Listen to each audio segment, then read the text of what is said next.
And here's what I would say. Here's my commentary. We can't live with the disconnect when it comes to the principle of the path, we can't live with the disconnect that our culture wants to hand us. And the disconnect says this: as long as my intentions are good, as long as my intentions are positive, as long as I want to end up somewhere, as long as I want to end up somewhere good, it doesn't matter what path I take. And I would just say, don't buy it. Because at the end of the day, the path you take overpowers your good intentions every time. The path always overpowers the intention. Let me give you some examples. These are not pleasant examples, but we may say things like this. I want our family to be this amazingly loving, cohesive place and connection where everybody's on the same page and we have fun on vacations and we're there for each other. So I'm going to work all the time. You see it? Not going to happen because the path overpowers the intention. I want my kids to respect me. I want my kids to love me so that when they grow up, they come to me for advice. And then when they have kids, they bring their kids to come be with me just because my grandkids want to be around me. So I'm going to fool around on their mom. I'm going to fool around on their dad. People say, I don't know why my kids don't respect me. I don't know why my kids don't come around and bring the grandkids around.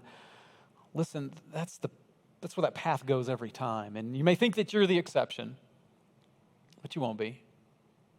How about this? I want to grow old and be there for my grandchildren, be there at all their games, all their events, all their parties. So I'm going to neglect my health. Path trumps intention every time. I want to know about God. I want to learn the scriptures. I want to have a life of faith that is active, that is shaping me. So I'm going to get up every morning, and every spare moment, I'm going to be on social media. TikToks are so addictive, aren't they? When I get married, I want to have a great sex life with my spouse. I want that intimate part of our marriage to be amazing, so I'm going to practice with everyone I date.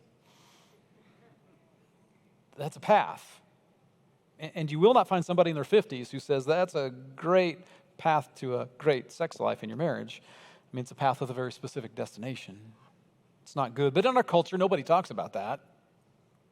I want to be financially healthy, able to weather the storms. I don't want to have to worry about my finances, so I'm going to rack up as much consumer debt as the banks will let me.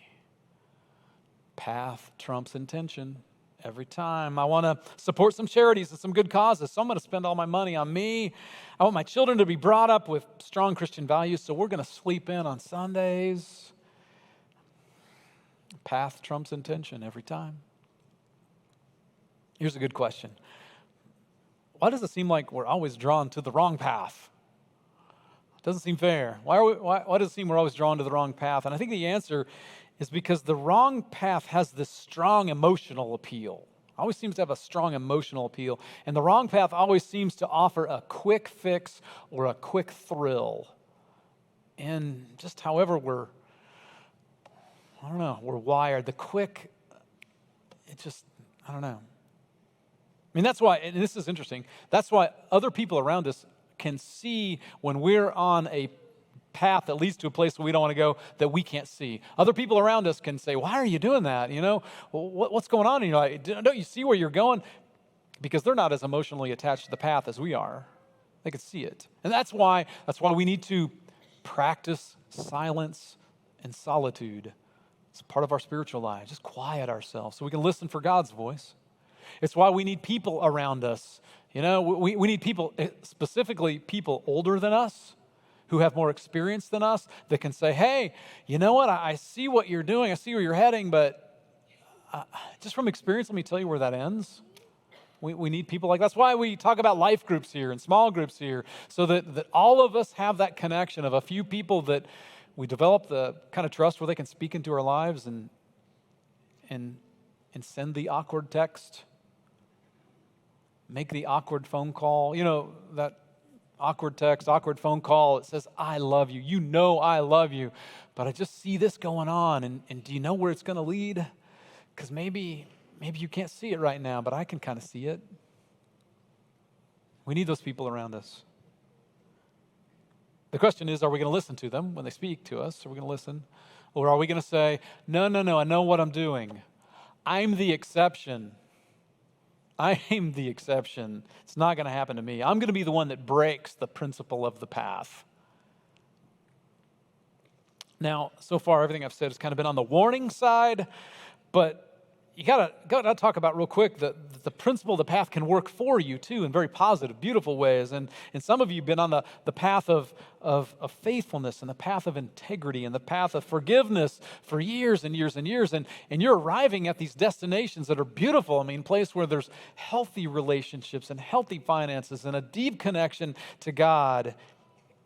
That's the positive side of the principle of the path. Direction, not intention, determines destination. Direction, not intention, determines destination.